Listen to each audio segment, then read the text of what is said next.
Pacífico Noticias y el Canal 2 de Cali presentan desde La Habana, Cuba, el especial Entrevistas con los delegados de las FARC que dialogan con el gobierno.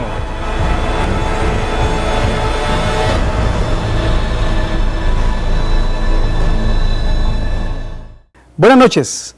Continuamos en La Habana, Cuba, con este ciclo de entrevistas especiales con los delegados de las FARC que se encuentran en la isla caribeña dialogando con el gobierno con el objetivo de ponerle fin al conflicto armado. En este momento estamos con Victoria Sandino. Victoria, buenas noches. Buenas noches. Victoria Sandino, ¿por qué coge ese nombre? Eso fue como de rapidez. Realmente yo tuve otro nombre antes y cuando salí fui unidad o tropa de seguridad del comandante Alfonso Cano, y cuando salí de la unidad él me dice, debe cambiarse el nombre, porque si no, donde vaya la van a estar persiguiendo porque todo el mundo sabe que usted anda conmigo. Y entonces, ¿y qué nombre me va a poner? Pues yo ya llevaba muchos años con el mismo nombre. Entonces, no, cualquiera. Y yo empecé a darles una serie de nombres y no les gustó. Y cuando fui a salir, se cambia el nombre. ¿Cuál es su nombre? Dígame cuál es su nombre. Yo no sé, camarada, porque todo lo que le he dicho a usted no le gusta. Entonces me dice, Victoria. Bueno, listo, me llamo Victoria. Ya lo del apellido sí fue búsqueda propia. Pero el Sandino es por lo del héroe de la independencia. Sí, de la revolución nicaragüense. De la revolución nicaragüense. De la lucha de resistencia del pueblo nicaragüense, de Augusto César Sandino, y el de Palmera es más por cualquiera diría que es por Simón Trinidad, que además sería un honor, pero no es realmente por Simón, es porque en esas andanzas que hemos tenido en la vida guerrillera, estuve en el Cauca y pasé por un pueblito por allá cerca al Páez cuando lo de la avalancha. Y en un pueblo que fue arrasado completamente por la avalancha en el 94, luego quedó solamente en el centro del pueblo, donde era la plaza de ese pueblo, quedó una palmera. Entonces, averiguando qué pasaba, por qué esa palmera había quedado en resistencia. Entonces la gente contaba que esa palmera se ladeaba a medida que se iba moviendo la tierra, la palmera caía a la tierra, se volvía a levantar y volvía a voltear para el otro lado, así sucesivamente. Me pareció que fue un símbolo de resistencia y de fortaleza, y por eso, justamente por eso, el palmera. Y Victoria Sandino ha sido tal vez una de las mujeres dentro de la delegación de las FARC que más se ha destacado porque integra la mesa de negociaciones, la que permanentemente está en negociaciones con el equipo negociador del gobierno, encabezado por Humberto de la Calle. ¿Eso para usted es un reto enorme? Sí, es un reto todos los días, pero no es únicamente Victoria Sandino la que ha estado en la mesa. Realmente en la etapa exploratoria estuvo una camarada, la camarada Sandra Ramírez, y Sandra estuvo todo el tiempo de la época exploratoria. Luego han estado otras camaradas. Y por supuesto yo estoy aquí en la mesa desde que llegué, desde abril del 2013 hasta ahorita estoy acá, y además coordino en la mesa pues en los 10 plenipotenciarios, y además coordino la subcomisión de género. Y encontrarse con esos otros 10 delegados del gobierno, ¿cómo ha sido? Yo creo que ha sido interesante. Al principio mucha expectativa, por supuesto. Me tocaba al frente, casi que al frente del general Naranjo. Entonces eso impactaba en un principio, y creo que también de parte de ellos podían sentir lo mismo, pero en la medida es que son 2 años que llevamos viéndonos casi todos los días, y pues ya se van estableciendo como como una relación más afable, más cordial, y menos tensionante realmente. ¿Y ese impacto por qué era? ¿Por qué le impactaba, por ejemplo? Porque por muchas razones, no solamente con él. Yo miraba a la playa de representantes del gobierno. Cuando llegué estaba el que hoy es ministro de Defensa, que es un alto representante de la clase poderosa, de los ricos en nuestro país, y que es representante mucho tiempo de los industriales. Y bueno, no solamente él, el doctor de la Calle, que ha sido un varón político desde hace muchos años, y estaban los militares, estaba Mora, Naranjo y todo esto. Mora y Naranjo pues han hecho la guerra de manera directa en este país. Y los civiles, políticos, representantes del gobierno, el mismo Sergio Jaramillo, viceministro de Defensa y todo. Entonces en general es sentirse como que estamos frente al enemigo, por decirlo en ese momento. Y eso impacta porque es con el que nos hemos combatido muchos años y el que en las áreas no tiene rostro, pero que genera todos esos actos de violencia y de guerra y de confrontación que se vive en nuestro territorio. Y ahora que está de ministro de Defensa Luis Carlos Villegas, ustedes vieron que pasó de la mesa a comandar tropas. No, realmente pasó de la mesa a embajador de Estados Unidos y de embajador de Estados Unidos a comandar las tropas. Pues eso es interesante, está muy bien, me parece a mí. ¿Por qué llega usted también a la subcomisión de género, que se ha formado también a instancias de esta mesa de negociaciones? Eso fue un proceso realmente. Primero llegamos acá y comenzamos a trabajar el tema de género, a escuchar las propuestas de las mujeres. No era que no las hubiesen escuchado antes los integrantes de la delegación, pero el estar aquí, yo que he hecho un trabajo político casi que permanentemente en mi vida guerrillera y en mi vida política, por decirlo de alguna manera, era importante poder escuchar las mujeres. Y yo me declaro feminista, yo soy guerrillera, feminista, comunista, fariana y luchadora por las libertades de Colombia y de la población colombiana y de las mujeres, por supuesto. Entonces era necesario escuchar a las mujeres y al escucharles sus inquietudes y ya se habían logrado.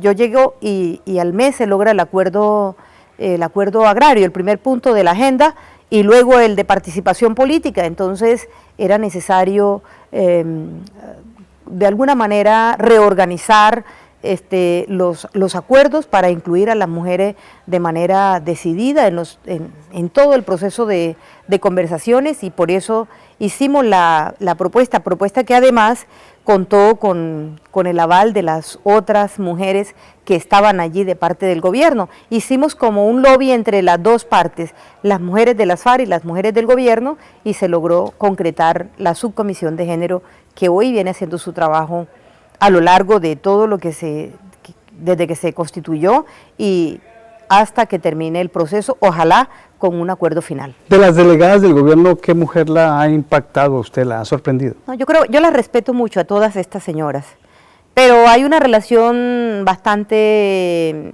respetuosa y amable, muy amable, con María Paulina, con la que hacemos equipo allí en la mesa. Es una mujer muy sencilla, diría yo, abierta, dispuesta al debate, a la discusión y además muy comprometida con lo que estamos haciendo. Muchas organizaciones feministas en Colombia se han quejado incluso de que es que lo que se está discutiendo en La Habana no está involucrándose mucho en la problemática de las mujeres. ¿Es eso cierto? Yo diría que no. En un principio sí, es cierto. En un principio los acuerdos, es que es un problema en la izquierda. En la izquierda se ha tenido la idea, y por supuesto que el gobierno sí que menos, en la izquierda se ha tenido la idea de que con la transformación social de toda, en general, de toda la sociedad, con los cambios económicos, políticos y sociales, supuestamente alcanzamos la igualdad de derechos entre hombres y mujeres. Pero mire, estamos en Cuba y la demostración más fehaciente es la misma revolución cubana, que no obstante a 57 años de revolución y que incluso las mujeres están en un estado muchísimo más elevado, superior a lo que puede estar cualquier otro país en América Latina, aún no alcanzan la igualdad. Entonces eso se ha demostrado y entonces hoy en día requerimos de que las mujeres, a la par de que luchamos por las transformaciones sociales del conjunto de la sociedad, de las transformaciones culturales incluso, las reivindicaciones de las mujeres deben ser tenidas en cuenta desde ya y los cambios deben producirse a la par, porque de lo contrario saldremos perdiendo siempre las mujeres. ¿Y cuáles son los puntos más álgidos referente al tema de mujeres que están tratando en la subcomisión? Venimos varios procesos importantes además, déjeme decirle. Por ejemplo, en los temas de los acuerdos ya logrados, alcanzados hasta el momento, se hablaba de la entrega gratuita de tierra, por ejemplo. Habla de los campesinos, porque incluso los acuerdos ni siquiera tenían un lenguaje incluyente, ni siquiera tenían un lenguaje no sexista, hablaban de los campesinos y resulta que en el campo, y la mitad de la población colombiana, más de la mitad de la población colombiana son mujeres, y históricamente se ha dicho los hombres, los campesinos, y no estamos incluidas las mujeres. Entonces hoy en día se ha planteado dentro de los acuerdos que justamente estamos en el momento de hacer los empates, tanto las iniciativas que trae el gobierno, es decir, la visión que el gobierno trae de inclusión de la mujer en los dos acuerdos los estamos presentando, tanto la nuestra como la del gobierno. Y de la parte que nosotras hemos recogido, digo, nosotras la Subcomisión de Género de las FARC, hemos recogido es justamente esas exigencias de las mujeres colombianas y de las organizaciones de mujeres en que se explicite el tema de la participación directa de las mujeres en ellos, porque lo que no se nombra no existe. Y si no nombramos las mujeres, quiere decir que quedan lo mismo, relegadas. Yo creo que a veces las organizaciones feministas se salzan en una discusión a veces que parece infértil, trivial. Porque es que si nos colocamos a decir las mujeres y los hombres, imagínense después un texto, los niños y las niñas, las jueces y los jueces, entonces no terminamos nunca. Se supone que cuando se menciona al hombre, pues como género humano, se está incluyendo a las mujeres. Eso es un debate que yo creo que no vamos a resolverlo usted y yo en este momento, pero que es necesario. No creo que sea trivial, realmente creo que es merecido la exigencia que ellas están planteando, las mujeres en general, porque sí, lo que usted dice es cierto, cuando hablamos de Colombia tenemos que hablar de toda su diversidad. Mire, las comunidades negras y los pueblos indígenas están exigiendo, a propósito pues del suroccidente colombiano, que justamente tiene estas dos grandes confluencias, ¿no? Estamos hablando de comunidades negras y de población y de pueblos indígenas. Están hablando de que ellos, a pesar de que los acuerdos se establece pues una amplia gama de reconocimiento de los derechos de las poblaciones negras e indígenas, están exigiendo que en los acuerdos se reconozca de manera mucho más tangible, directa, las reivindicaciones y las conquistas de las comunidades y las garantías además de las comunidades negras y de los pueblos indígenas. Entonces, así como se plantea esto, también lo de las mujeres corresponde, está bien, y también por supuesto que la de los niños y niñas y adolescentes, si no, igual no vamos a tener en cuenta qué es lo que ha sucedido. Históricamente, mire, yo tengo un Twitter y hoy decía justamente eso, las mujeres han estado a lo largo de la historia en las luchas populares en todas, absolutamente en todas. Y podemos contar con las manos las mujeres que se mencionan y que se reconocen a lo largo de la historia, incluso en la emancipación, en la independencia del continente americano. Y aún así no se reconoce a las mujeres. Se habla de Simón Bolívar, se habla de San Martín, bueno, y se habla de muchos próceres, pero no se habla de las mujeres. Y cuando se habla de las mujeres se habla justamente para cosas triviales. Pero eso es en el hablar, pero en el reconocimiento de los derechos, pues las mujeres son las más pobres de todas las pobres. Con razón, muchos sectores sociales y populares hablan de la feminización de la pobreza. Y eso queremos superarlo en los acuerdos. En esta subcomisión de género, por ejemplo, ¿qué se habla del aborto? No estamos hablando de temas tan específicos. Lo que sí estamos abordando es el tema de la salud sexual y reproductiva, ¿no? Que las mujeres tengan garantizado, por lo menos, mínimo, lo que está constituido, lo que se ha, o sea, lo que está en Colombia hoy en día. Es que el problema en Colombia, imagínese usted que la norma, están las normas, el mismo sistema burgués, oligárquico, colombiano, ha establecido unas normas que ellos mismos no están en condiciones de cumplir. Entonces, lo que estamos pidiendo mínimamente es que hayan las garantías, no más para los 3 casos que plantea la Corte Constitucional, de que se les dé garantía a las mujeres para que se puedan practicar los abortos, como sea, mínimo en eso. Nosotras, las FARC, estamos por la legalización absoluta del aborto.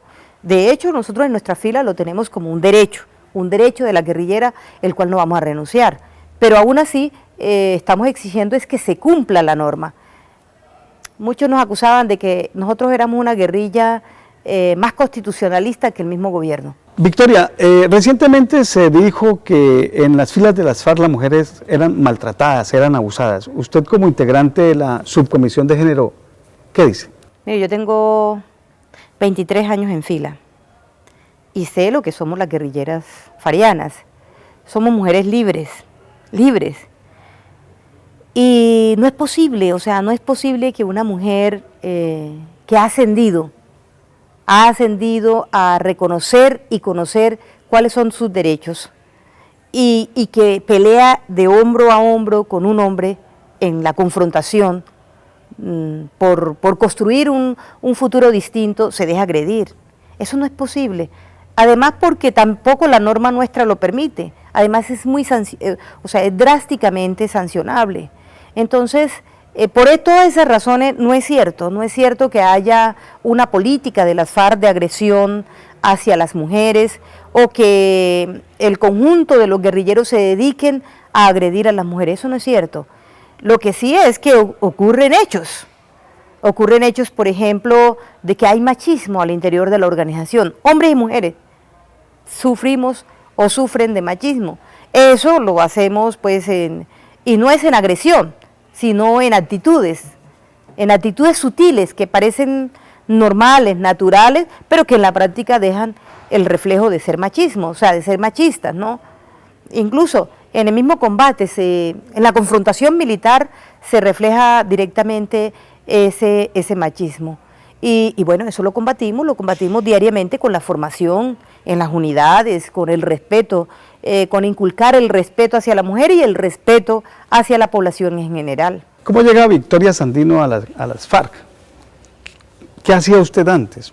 ¿Por qué se vincula a este grupo armado? No es un asunto de cajón, porque de pronto usted dirá, mucha gente le dirán, por la represión, pero es verdad, o sea, la razón para vincularme a la guerrilla fue la represión. Y también los anhelos de producir cambio. Yo soy una mujer soñadora. Mire usted, yo estoy en la militancia política desde los 12 años. Desde los 12 años me vinculé a lo que se llamaba la Juventud Comunista en mi pueblo, en mi región, cuando ingreso al colegio de secundaria. ¿De dónde es usted? Yo soy de Córdoba, y de un pueblo que se llama Tierra Alta, Córdoba. Y allí empecé a militar. Luego fui de la Unión Patriótica, hicimos campaña política, nos sacaron a tiros de Córdoba. Yo tuve que salir de Córdoba a tiros. Pero no solamente yo, mi familia, mi papá y mi mamá, que nunca estuvieron involucrados en nada, fueron desplazados de 4 regiones distintas de Colombia. Y bueno, en esos andares y venires cursé estudios universitarios en comunicación social y luego de esto, cuando termino mis estudios, estaba todo el hecho de la represión y de la imposibilidad prácticamente de participar en política. Y estaba la disyuntiva, bueno, que me voy a hacer matar aquí, termino en igual como terminó Jaime Pardo Leal, Jaramillo y todos los que se fueron desplazados de Colombia y los 5.000 muertos que habíamos puesto en la Unión Patriótica. Así que yo dije, no voy a renunciar a la lucha, no me voy a ir del país. Y hay una lucha superior que es la guerrillera, y a eso me fui. ¿Se alcanzó a graduar en la universidad como periodista? Por supuesto. ¿Pero nunca la ejerció? Pues yo digo que yo soy profesional, pero guerrillera, revolucionaria, profesional. El periodismo y la comunicación social ha servido mucho en este entorno. Mucho tiempo fui formadora de camarógrafos y camarógrafas de guerra realmente, y de comunicadores sociales populares al interior de la guerrilla.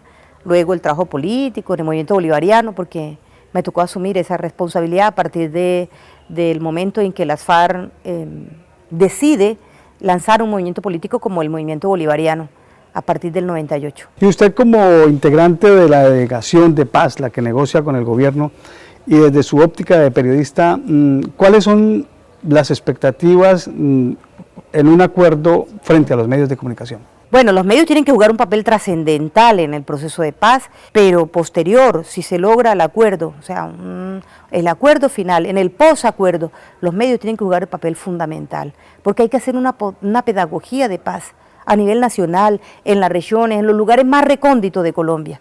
Hay que ir con la imagen, con el audio, contando lo que hemos vivido, conociendo la verdad, sin manipulación, de manera objetiva. Eso es una ilusión, pero hay que hacerlo, hay que hacer el intento, hay que conocer, hay que tratar de transmitir las historias que han vivido las comunidades a lo largo de esta confrontación, para que eso no se vuelva a repetir nunca más. ¿Y cómo va a ser posible eso en la estructura como están los medios de comunicación ahora? Pues es parte de lo que tenemos que transformar. En este proceso tiene que vincularse todo el mundo. Y cuando hablamos todo el mundo, estamos hablando de los grandes empresarios, estamos hablando de la industria, estamos hablando de la clase pudiente en este país, pero también de la clase media, de la academia, de las universidades, de los sectores trabajadores que todavía están bastante marginales del proceso, de la clase trabajadora, de los campesinos, las campesinas, de los indígenas, de la población afro, de las mujeres en general. Todos y todas tenemos que participar en este proceso y los medios tienen que prestar sus micrófonos. Y por supuesto que tiene que haber una democratización de los medios. Eso lo hemos hablado dentro de los acuerdos, está en la participación política, está la democratización de los medios de comunicación, en la posibilidad que se ofrezcan espacios, pero también que se abra el espectro radiomagnético, radioelectrónico, para que haya más emisoras. Esas emisoras comunitarias hoy en día juegan un papel fundamental y lo van a tener que seguir jugando. ¿Y el gobierno qué les ha dicho frente a eso? Eso está dentro de los acuerdos. Dentro de los acuerdos de participación política está establecido. Cuando hablemos de la implementación, vamos a ver de qué manera se puede materializar estos espacios. Tiene que haber espacios de financiación para los medios de comunicación también. ¿Usted es costeña? Sí, muy costeña. Pero también ha estado mucho en el Cauca y en el Valle. Cauca, Valle, Tolima, Huila, Quindío, todas estas zonas. ¿Qué recuerda del Valle? Mucho, su gente. Es una gente emprendedora, es una gente muy trabajadora, muy linda diría yo. Conozco la zona ganadera y zona cafetera, y son personas colombianas y colombianos que estoy segura están anhelantes de la paz porque han vivido la guerra y han sufrido y padecido las consecuencias de la misma. Entonces tengo mucho afecto con esta gente. La mayoría de la población colombiana está concentrada en las grandes ciudades. Cierto. Las urbes. ¿Cómo convencer a los habitantes de las grandes ciudades de que el proceso de paz es necesario y que la guerra hay que acabarla? Los medios. Los medios tienen que jugar el papel fundamental. En la medida en que las personas, es decir, que en Cali, por ejemplo, puedan ver estas entrevistas, que puedan ver todas las visiones que aquí se debaten de lo que nosotros y nosotras estamos planteando, en que la gente pueda comparar lo que está sucediendo en el país y en que se abran los micrófonos y las cámaras para todas esas comunidades que han sido afectadas. En esa medida la gente va a entender que la paz es necesaria y que es un involucramiento de todos y todas, de toda la población, de todo el mundo en general, porque lo han padecido, así digan que no, así no les haya caído un bombardeo allí. Sí han padecido el hambre, el desplazamiento, han visto la miseria, viven el desempleo, viven la represión, todo eso lo han vivido los colombianos y las colombianas, no hay nadie que se salve de ello y por lo tanto pues nadie puede estar en contra de la paz, solamente están con la guerra los que se benefician de ella. Porque el ciudadano que en estos momentos, por ejemplo, nos puede estar viendo en su hogar cómodamente ahí, dirán, eso no me toca a mí. Como Bertolt Brecht. El poema que el primero poema. Llegaron. Exactamente. Primero llegaron por el cura, llegaron luego por el político, pero como yo no era ni cura, ni político, ni nada de eso, no me importó. Luego cuando llegaron por mí, ya era demasiado tarde. En conclusión, nos involucra a todos y a todas. ¿Cuándo cree usted que se van a materializar ya finalmente los acuerdos? Porque en Colombia muchos sectores dicen que nos estamos demorando mucho en esto. No es cierto que nos estemos demorando 3 años para resolver un conflicto de más de 60 años, no es tiempo, no es un tiempo, o sea, la paz no tiene límites, pero estamos avanzando y sí queremos llegar a acuerdos.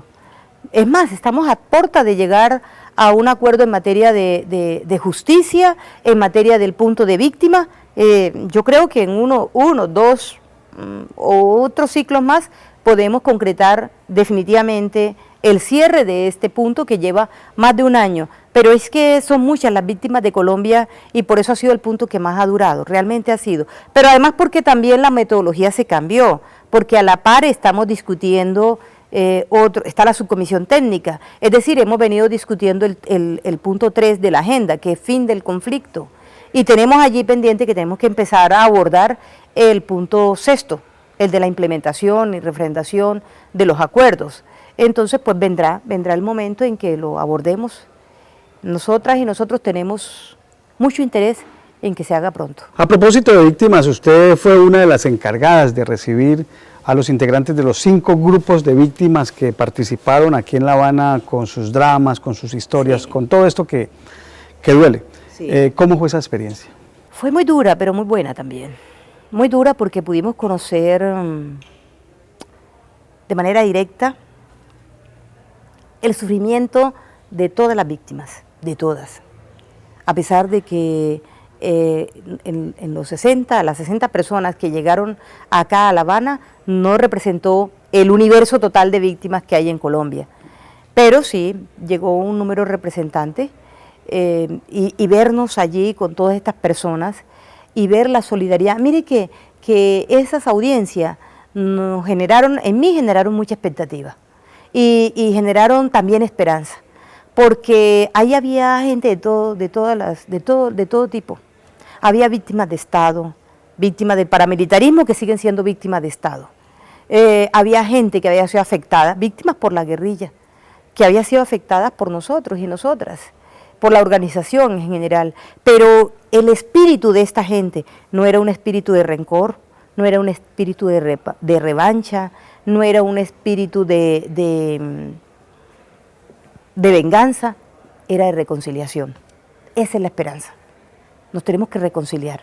Y en la medida en que se produzcan los cambios que requiere este país y sobre todo que se conozca la verdad de lo ocurrido, vamos a reconciliarnos. ¿Algún caso de esos que la haya usted desgarrado el alma? Casi todos, absolutamente todos. Tanto los de la guerrilla como los del paramilitarismo, sí, como todos. que está. Para mí todos.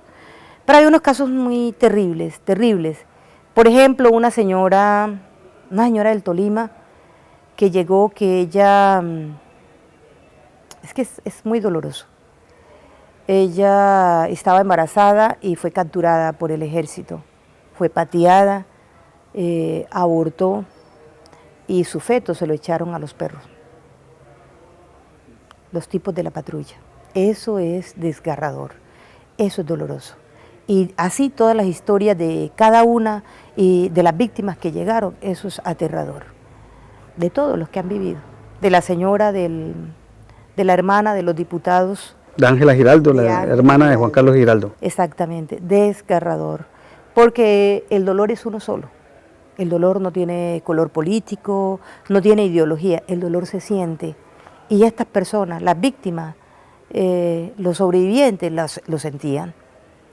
Y nosotros nos solidarizamos con esos dolores. Estuvo también Maurice Armitage, un empresario caleño que en estos momentos se perfila como eventual ganador a la alcaldía de Cali. ¿Recuerda algo de eso? Sí, yo estuve en las 5 audiencias. Efectivamente, estuvo Del Valle, estuvo esta señora, estuvo él, estuvo quien más del Valle. No, hubo mucha gente de Buenaventura también, de la costa pacífica. Vinieron de Buenaventura, vino una señora de Mujer Sigue Mis Pasos, no, ella es de las organizaciones de mujeres allá en Buenaventura. Y cada quien contando su historia. Sobre todo era eso, era un espacio, lástima. ¿Sabe qué es lo que más lamento de esas audiencias? Que esas audiencias no hayan sido transmitidas en directo, porque fue una experiencia de lo que Colombia tiene que hacer, de lo que tenemos que hacer, escucharnos todas y todos, hablarnos, decirnos las verdades y conocer la verdad de lo ocurrido. Ahí la gente lo contó, con el alma en la mano, con sus emociones, con sus dolores, ahí lo contaron. Y pedir perdón ante todo, ¿no? y dar garantías de no repetición. Sobre todo dar garantías de no repetición. Y esa garantía de no repetición es en la medida en que se produzcan los cambios. Es decir, en que las causas que generaron este conflicto no se vuelvan a presentar y sean solucionadas, fundamentalmente. El perdón nosotros lo hemos entendido como un acto colectivo, de contrición, de sentir que tenemos que cambiar el país en su conjunto, que tenemos que hacer una Colombia distinta y no la insurgencia por haberse levantado contra un régimen opresor. No estamos hablando de eso. Fueron las condiciones que se dieron para ese levantamiento en armas, para ese alzamiento, pero que hoy tiene que terminar. Es hora de terminar. ¿Qué lee usted habitualmente? ¿Poesía, literatura? ¿Cómo refresca su cerebro, su mente se tranquiliza, encuentra pasividad? Hay muy poco tiempo. Antes leía literatura, a mí me encanta la literatura universal, me encanta la literatura en general, toda, colombiana, latinoamericana, y poesía. De las cosas más bellas, creo yo, para relajar el alma y el cuerpo es la poesía. La música también, por supuesto, la música. Y el cine. Son placeres enormes que ojalá todos los colombianos y las colombianas pudiéramos sentir y vivir. ¿Algún poeta, algún poema en especial que la mueva? Muchos, muchos.